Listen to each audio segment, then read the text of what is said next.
BBC News is reporting on a really heartbreaking story coming out of Pakistan. It appears that we have another so-called honor killing on our hands. They say a Pakistani woman who was set on fire for refusing a marriage proposal has died of her injuries. Maria Sadaqat, a young schoolteacher, was attacked in her home by a group of men and died in hospital in Islamabad on Wednesday. Her family says she had turned down a marriage proposal from the son of the owner of a school she had taught at. Campaigners say attacks on women who refuse marriage proposals are common in Pakistan. Maria's father has said the school owner was one of the men who attacked his daughter. Police told the BBC that the men beat her and doused her in gas before setting her on fire. This is unbelievable barbarism. This poor girl's family member says the following, quote, "She was teaching at their school. They sent in the proposal 6 months ago, but the guy was already married and had a daughter. They wanted her to run the school after marrying the son of the owner of the school. Her father refused the proposal, and they took revenge by doing this." So understand, guys, it wasn't even necessarily that she said no, although nobody could blame her for saying no. The guy's already married with a kid. Like, the fuck?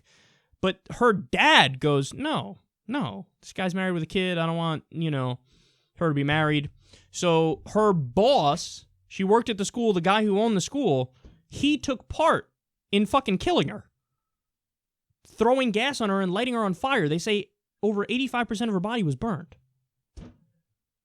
So they continue here. The elders are trying to influence the victim's father to stay quiet as this is a matter of honor. You can't make that sentence up. One of the elders whispered in his ear, "Your daughter is gone, and they are going to malign her and your family's honor the more you highlight it in the media."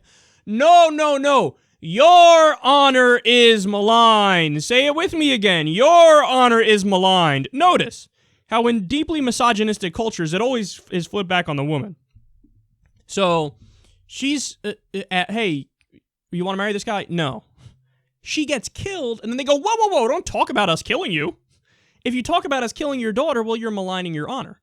No, you're the one who did the murder. Your honor is gone. There is no more honor. You're a barbarian. You're a savage. You're a bad person, and you refuse to take responsibility. And they always flip it back on the woman. The idea is like, well, she said no. She want to marry me. She had it coming, right? No, she didn't have it coming. Nobody ever has getting killed coming, unless they're a fucking Nazi and they're killing people on the battlefield. That's the only time. Self-defense, okay? But she just said no to a marriage proposal. You don't get to fucking kill her and then lecture the family about their honor. No, your honor is gone. You are murderers. You are savages. How profoundly stupid do you have to be to convince yourself that the more egregious wrong was being denied marriage than murdering? But there is no logic. There is no rationality. Apparently in some rural places in Pakistan and other places too, you have such a deeply fundamentalist religious culture, such a deeply misogynistic culture, such a deeply tribal culture, that it's always the woman's fault no matter what, their property, and we get to do what we want with them, and you don't get to make a peep about it and be angry, because if you do, your honor is maligned. It's not the way it works. That's not the way it works. Murder is always worse than a turned-down marriage proposal. You don't have a right to marry somebody if they don't want to fucking marry you back. So it's outrageous that in the year 2016 this stuff still exists. Look, when it comes to the issue of feminism, a lot of people get mad, sometimes rightly so, at Western feminists.